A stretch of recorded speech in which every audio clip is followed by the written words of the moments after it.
Hey guys, Rad the Reptile here, bringing you a very short Crusader Kings 3 video, going over some of the mechanics and things to do in the game.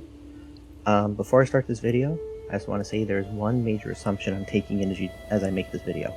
I am assuming you have played and completed the tutorial from Paradox. Okay, if you haven't, go and do that. You will learn so much from that tutorial, much more than any video is going to teach you, or watching a streamer or anything. Go watch that video right now. So I'm assuming you have watched the tutorial video. Okay?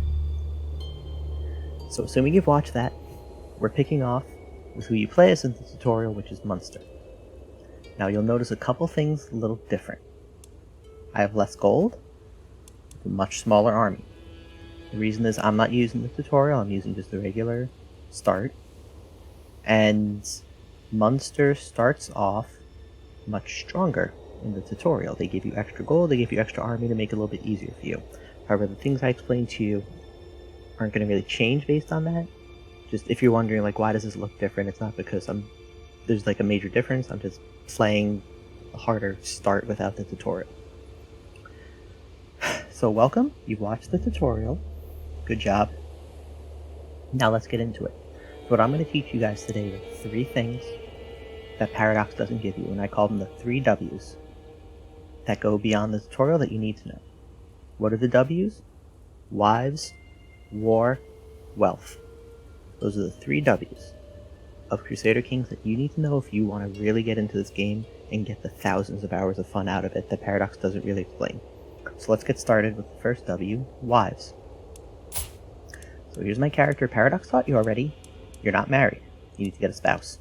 You right click, go to find a spouse. You've already known this, you watched the tutorial. Now here's the thing about wives that Paradox didn't explain to you. There are a few key factors you have to take into account when picking a wife, and I'm going to give them to you in order of importance when I consider it. Other people might have a different list, this is for me. Thing number 1, age and fertility trumps everything. When you are getting married, your ruler is getting married to have a kid. Crusader Kings is a dynasty game. You do not play as a nation, you play as a dynasty. You play as your character, then their child, then their child, and then their child, and so on and so on. If you do not have kids, your dynasty ends, the game ends, it's done. You need a wife who can have kids. So what does that mean? Here are the things you need to know about that. 1, they have to be 16 to have a child. If they're less than 16, they can't get pregnant. 2, when a female character turns 40, her fertility decreases greatly, strongly, to the point where I would say do not marry a 40-year-old character if you're looking to have kids. The third thing, when a female character reaches 45, they become infertile. They cannot have a child from that point on. So consider that when you're picking a wife. Ideally, you want someone in the 16 to 24-ish range. Ideally, you can go a little older, depending on some other factors, which we'll go into in a second. But what you don't want to do to yourself, you don't want to marry someone who's 35, because then you've got really 5 good years to have a child, and if you don't have a kid in that time, now all of a sudden they're 40 and you're sitting there going, oh, their fertility's low, what am I going to do? Oh no, oh no. So pick a younger wife. Okay? That's thing number 1. The next thing I look for when choosing a wife. What alliance will you get? You'll see here, next to their characters, they have this button that says Potential Alliance. What it means is when you marry that character, you will become allied to that king. Now why does this matter? It matters twofold. 1, that king can call you into his wars when he goes to war to help fight with him. But 2, you can call that king in too. And in fact, it's very good to go here and go by alliance power. This will show you the strongest kingdoms you can marry into. So like here we got the Duchy of Normandy.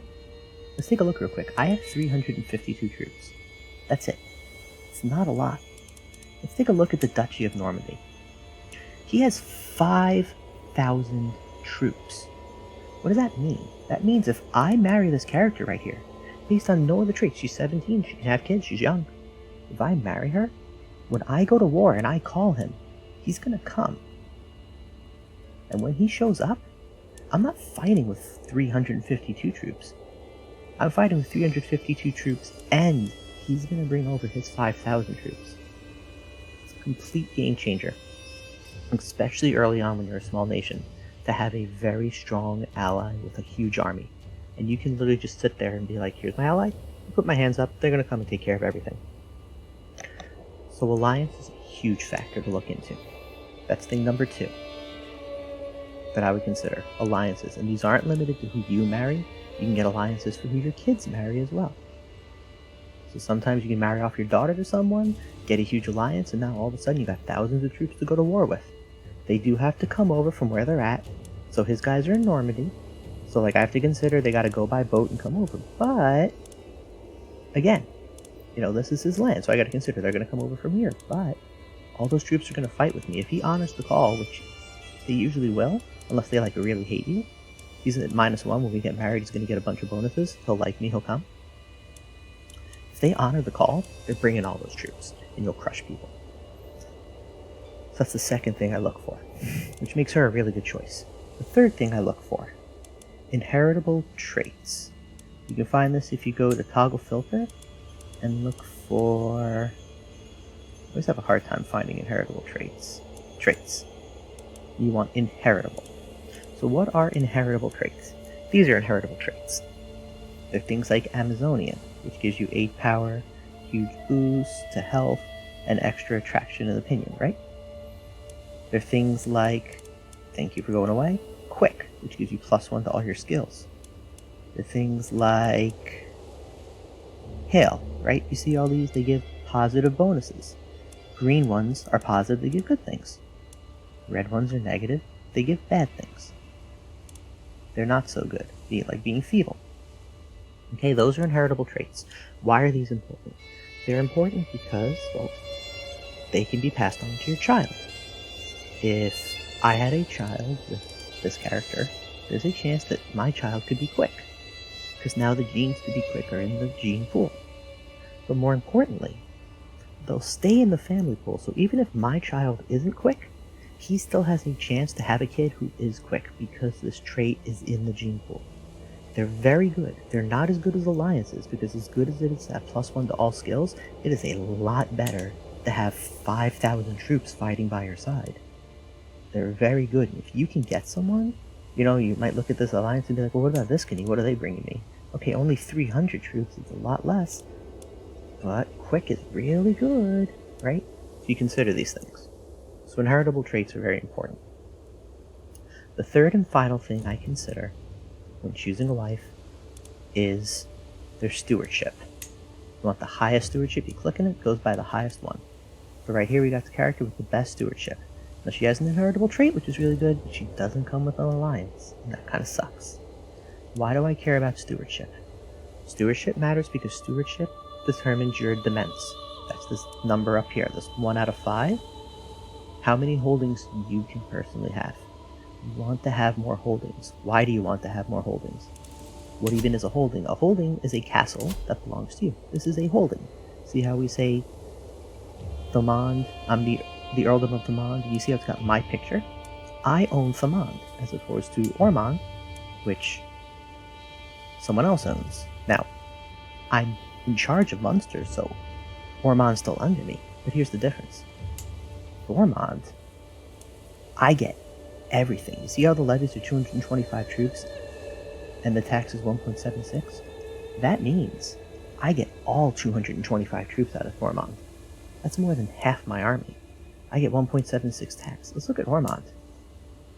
Only getting 132 troops and 1.4 tax. Because he's my vassal. Vassals do not commit 100% of their tax or troops to you. They only commit some of it. If I was in charge of Ormond, I might be getting that 255 as well. That's an extra 120 troops I would have if this was my land. The higher your domain, the more you can have before people get pissed off. That's what your stewardship determines. Your wife's stewardship will add to this number. Not a lot, you might only get 1 more holding. But 1 more holding could be an extra 200 troops early on, maybe even a couple thousand troops later in the game. It matters. It's not as important as the other things, but do consider it. So those are the 4 things in order when picking a spouse. You want to look at alliances, age, first of all, they got to be able to have kids. Alliances, Inheritable traits, stewardship. Now, I will bring up one other thing that Paradox does not tell you about. We're going to go by age. So you see how we have some characters here, like she's 7 years old? This is something Paradox doesn't explain to you. So in the game, you can do betrothals. What's a betrothal? Short, quick answer is essentially characters can't get married until they're 16. They're just too young to get married. But with a betrothal, what you're essentially saying is you're saying, hey, even though we'll take this one because they're a little older, it's easier. Even though your kid's only 13, I'm going to marry them. I will make a promise that when they turn 16, we'll get married. Right? So that's what a betrothal is. It's a promise of, hey, you know, one of us, or maybe if it's marrying your child to another child, both of us, whatever, they're not 16, they can't get married, but let's make a deal. We're going to treat it like we're married. We're still going to form an alliance. You'll still form an alliance off of betrothal. But we're just going to be under understanding that when they turn 16, that's when they'll get married. And that just breaks down betrothals. So that's how you pick a wife in this game. So I'm going to go and I'm going to pick a wife. I go by alliance power. What? Oh, because I did alliance power and inheritable traits. That's right, I got both. And I'm going to turn off inheritable traits because I don't really care. I just want this one. Normandy, great alliance, really strong. Let's go for it. See, I'll send the proposal, and now you'll see, because now we're going to move to war. Next thing is war, right? I said we're going to do wives, war, wealth. Wives are done. Let's go to war. Okay, for war. As the tutorial explained to you, you have a duchy, right? You have Duchy of Munster. You have a de jure claim on Desmond. Now, the game doesn't really tell you what a de jure claim is. They kind of explain it. Let me break it down for you. So there are a few ways to go to war. One is a de jure claim. What it is it's saying there's a place that historically should belong to me that doesn't, but the whole world recognizes that it's historically mine, so I'm allowed to go to war for it. The easiest way to think of it is imagine the United States. Imagine if tomorrow Florida decided, you know what, screw this, I'm my own nation, I'm not any part of the US. And let's just say that happened, and for some reason Florida became its own state, or its own country, for like a year, okay? And now we're in 2022, it's been 2 years, Florida's its own country, and all of a sudden the next president of the US says, you know what, Florida belongs to the United States, that should be part of the United States, we're going to war to take Florida, and bring it back to the United States. You wouldn't need to give a reason. The rest of the world wouldn't be like, oh my god, look at the US, they're going war crazy. They'd be like, yeah, that makes sense. Florida's supposed to be part of the United States. Why'd it leave in the first place? Right? So that's what de jure claims are. It's essentially something where the rest of the world's kind of like, yeah, you know, Munster's supposed to include Desmond. The fact that they're not part of Munster is kind of weird, but we're not going to question if you go to war and take it. You're supposed to. It should be yours. Right? That's the first way you can get a claim, is by having a de jure claim where it's part of something like a duchy. Again, just like Florida leaving the US, you'd be like, well, of course Florida should be part of the United States. Well, Desmond should be part of Munster. It's just the way it is.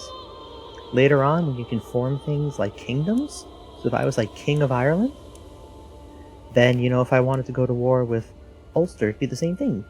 I wouldn't need a reason. People would just be like, well, you're the King of Ireland. Of course you're going to go to war for Ulster. No one questions that. Ulster's part of Ireland, and you're its king. It should be yours. Okay?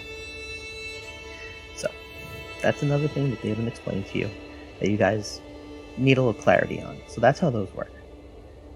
Now, I'm not going to go too much into how to form duchies and how to form kingdoms. The honest answer is those will come up here when you can, and you can click it, and it'll give you like the choice, like if you want to form this, it costs money. The short, simple answer is in order to form it, you need to own more than half the territory. So let's take a look at Ireland real quick, right? So Ireland has 1, 2, 3, 4, 5, 7, 8, 9, 10, 11, 12 counties in it, right? There are 12 counties in Ireland. So if you wanted to form the Kingdom of Ireland, if you owned 7 of these, because that's more than half, 6 would be half, it's not enough. If I owned these 1, 2, 3, 4, 5, 6, 7, if I owned these 7, then a pop-up would come up that would just be like, hey, you've got more than half the areas in Ireland, you can form the Kingdom of Ireland to be Ireland's king. And then if I did that, now these 5 places that I don't own, I immediately can declare war on them, because everyone again would be like, well, you're the King of Ireland, you should own that. So that's the first thing to know about how you can form a war. The second way you can form a war is going to your council, clicking here on your bishop. There's a button that says Fabricate a Claim, and clicking on where you want them to make a claim. What this does is, you'll see it starts a little bar that will fill in as time goes. What Fabricate a Claim does is, when the bar fills, you have to pay some amount of money, usually like 100 gold, something like that, so be prepared, have some gold built up. But then you get a claim on that title for a certain amount of time.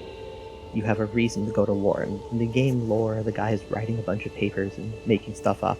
You know, he's essentially sitting there and he writes a bunch of paper and forges documents that say your like great-great-great-great-grandfather used to be Earl of Connacht, so therefore you have a right to it. And then the rest of the world's kind of like, oh, okay, well, if his great-great-grandfather had it, then yeah, it was clearly stolen from him. You should be allowed to go to war.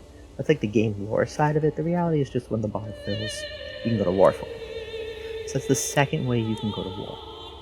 The third way, and this one is a little less common, but it'll come up, you can go to war on behalf of someone else.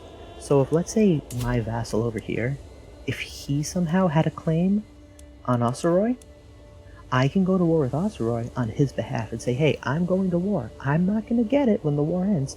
He's going to become the leader of Osiroi, but I'm going to press his claim. And again, that's something that'll drop down here at the game. I feel like you can press claim for blah, blah, blah, blah, blah character. The thing to know is, if they're your vassal, and you press the claim, as long as their title does not equal yours, they will join your kingdom. That area will join your kingdom with them in charge. So in other words, I'm a duke right now, right? I'm a petty king, because I own a duchy. So if he pressed the claim for this county, that's perfectly fine. I could do it, he would gain the county. If he somehow got a claim to be the King of England, though, and I pressed the claim and won, England is a kingdom. I'm a petty king. That's a higher rank than me. He would become King of England, but he would become free from me. I wouldn't get to keep him. So that's one thing to consider with your vassals. If the title is equal to or higher than your title, you do not get to keep the vassal. It has to be a lower title. So if I wanted the Kingdom of England, I would have to be an emperor in order to press someone else's claim to get the Kingdom of England. The other thing to consider is, when you're pressing someone's claim, if they're not your vassal, if they're just like in your court, if they're just a member of your court, which is right here, so like we have people like her, for example, she's not a vassal of mine, she's just in my court. If I pressed her claim on somewhere, let's say, to become the leader of Osiroi, she'll get it, but since she's not my vassal, she'll be free and independent, she'll just become the ruler. It's something to consider. So there are other ways to go to war in Crusader Kings. I'm not going to go over a million of them. The most common one is under your council. Click this button, click on an area, take it over. The second one is create a duchy, create a kingdom, and then you have a right to go and attack areas. The third one that I'm talking about right now is pressing for someone else. If you're going to press someone else's claim, make sure they're a vassal of yours, and make sure it's not a higher claim than yours, or else they're just going to be a free nation, and you've gone to war just to put a ruler who likes you, which isn't always bad, but it doesn't gain you land. Okay? And that's going to really take care of the war section. So we've gone over wives, we've gone over war, that leaves the last part, wealth. Now, one last thing I will mention to you guys, because this wasn't mentioned as well. It's not going to work, so this guy doesn't like me, so this isn't going to work. But because I'm his de jure lord, because again, Desmond should logically be part of me, if someone really likes you, you see this button here that says offer vassalage? It's not going to work, because he just doesn't like me. You see how it breaks it down, his base reluctance is minus 45. Now here it says, he is de jure, plus 15, right? Difference in military strength, but the big one is he is de jure plus 15. If I try that on Osiroi, do the same thing, offer vassalage. You see here, come on man, you see right here, fine, I can't move to it because the game's being itself, here we go. You see, he is not de jure, minus 25. So there are chances, especially if you like become the King of Ireland, where you can just offer someone vassalage and they'll kind of be like, you know what, I don't really hate you, you have a big army, and logically you should be my ruler, so I'm going to join you. Again, it won't work with this guy, but that's the breakdown of it. Now, when you go to war, here's the thing to consider. So I'm going to do a quick war with this guy just to show you. So I'm going to go and declare war. We're going to click on our title. This is a button that matters. You see where it says similar? Why do I not have an ally? Because my marriage didn't go through. I'm sorry, give me 1 second. I'm not actually married. So we're going to run the game for like 5 seconds to get the marriage to happen. I forgot I've been paused this whole time. Tick tock. See, do. I accept your marriage proposal. There we go. Now see how it says I'm allied with him? Now watch, before it said similar, right? Let's go again. Declare war. Vastly inferior. He's got 500 men. I only have 300. That would beat me up. But my ally's gonna come. He's gonna bring 5,000 men. Watch this. I'm gonna declare war. Now we're at war. Now let me explain war to you real quick. There are a couple ways to win a war. Getting this to 100% is how you win a war, right? I'm gonna raise our armies, by the way. So here's the thing to know about a war. The quick ways to get to 100% are, here's the two quickest ways. First, take the place you're going for. So right now we're going for Desmond, it's his only place. But if we take Desmond, it'll give us a ton of war scores because it's the goal of the war. The second thing that gets you a ton of war score is taking their capital. Now for him it happens to be Desmond, but let's say theoretically I was at war with England. If I took this right here where their main flag is, if I took Middlesex, even if the war goal wasn't Middlesex, it's worth a lot of war score because it's his capital. The third thing that gets you a lot of war score is beating their army in a direct battle. You won't get 100% war score from it even if you beat them because there's a cap on how much it can give you, but it gains a lot. Which makes sense, because if you're fighting a war and someone beats the crap out of your army, you got no army left, you're kind of going to be like, oh, I think I lost. But anyway, this war has started. I'm going to unpause, and I'm just going to talk while this happens. Okay, apparently this guy's at war as well. So now we're going to go up to our options, and we're going to calm our ally. Call him to war. Okay? Now the game's being stupid, which is excellent. So we can go over our next thing about war. Let's go game. Excellent, so he said, yes, I will come. And you'll see now, he's in his own war, but you'll see how his armies are going out to sea right now? They're on their way to me to help me out. Here's the next thing, I'm going to let him, we'll go to 4 speed. I'm going to let him leave. I'm going to show you something you can do. So he's in the ocean. I'm going to move into his land.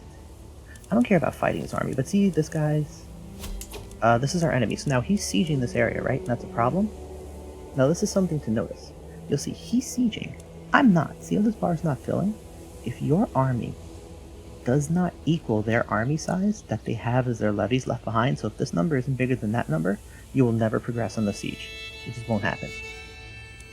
Okay? So that's a thing to notice. Another thing to know about a war, if you completely occupy someone's territory, so since he only owns Desmond, if I were to take Desmond, I instantly win the war. It's over. His area is occupied. There are 2 ways to instantly win a war. Occupy all their territories regardless of anything else.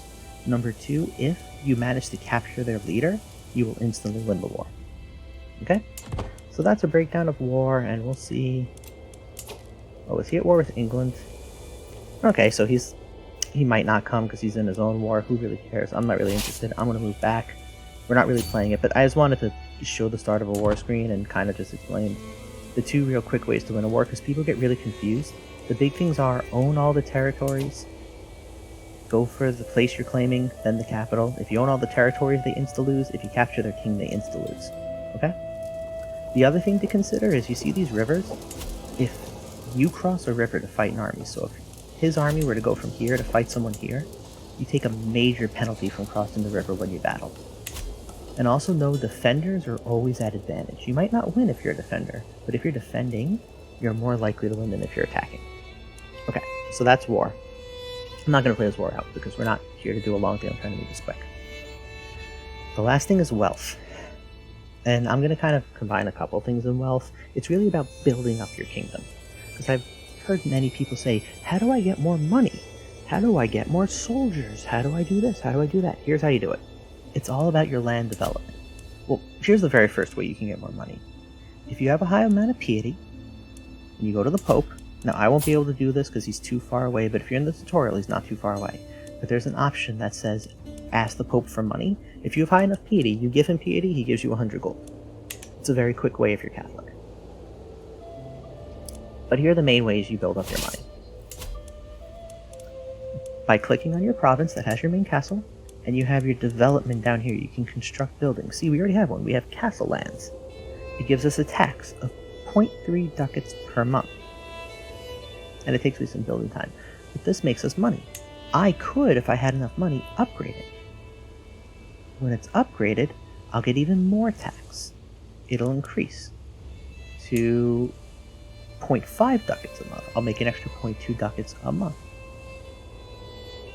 and construction costs will go down. But the real thing is, you upgrade this building, you get more money per month. That's the way you build up your monthly income, is by developing these areas. You can also make other types of buildings. I make this, I now get 2 extra knights. And you'll look through, this one's for defense, siege, blah, blah, blah, blah, blah. Where's levies? So tax holdings give you extra tax.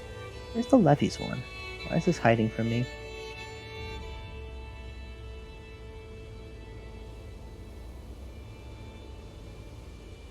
It might be down the build order, but you'll see ones that will say things like plus 100 to your levies. Is it over here? Really? Here we go. So like an outpost, I can build an outpost over there. Plus 50 levies. What does that mean? It means I'll get 50 extra soldiers when I go to fight. So this is how you build up your army. By adding levies and by adding these buildings, you can add to your income. If I were to build this wetlands farm, that's 0.3 extra ducats a month. You might say 0.3 ducats, that's not much. I'm only making 1.3. That's a 25% income increase. Right? That's a little under a quarter of my income. 25% extra money, it matters, and these things add up. Here's a great one, barracks. 125 troops, I've only got 300 troops. That's more than a third of my army I get to add just by building a barracks. Pay attention to these buildings and build them up. They will really rush your character forward and get yourself going. Also, you gain more troops obviously as you capture land, you'll get more troops and more money, but a big one that people don't consider, build these places up, get yourself extra knights, you know, an extra money. If you want the other things, fort level stuff like that, that's all good, right? But just make sure you're building up these places to get them better so that you can make that extra money and get extra troops. You know, again, plus 100 levies, that's a third of my army, that's huge. So make sure you're paying attention to these. So these are kind of, there's obviously more stuff in this, and if you guys want me to, I'll happily make a video that goes into greater detail. But I'm not even going to keep playing, I'm just going to stop it here because I wanted to keep this short and simple and just let you guys know what's going on. So this is kind of the 3 things, the wives, war, and wealth, that Paradox really doesn't explain in the tutorial very well, that you gotta know in order to play it through. And then for the rest of it, you can honestly just get by clicking here and paying attention to the things that it asks you to do. And you'll be pretty good to go, and paying attention to these upper buttons. But I hope that clarified everything for you guys. Thank you. I'm Rad the Reptile. I've been me. You've been you. If you guys want another video, just ask. I'm not going to ask you to like and subscribe. You don't have to do that because I'm not doing this for that reason. I'm doing this to help people. Thank you very much. And I will see you all next time.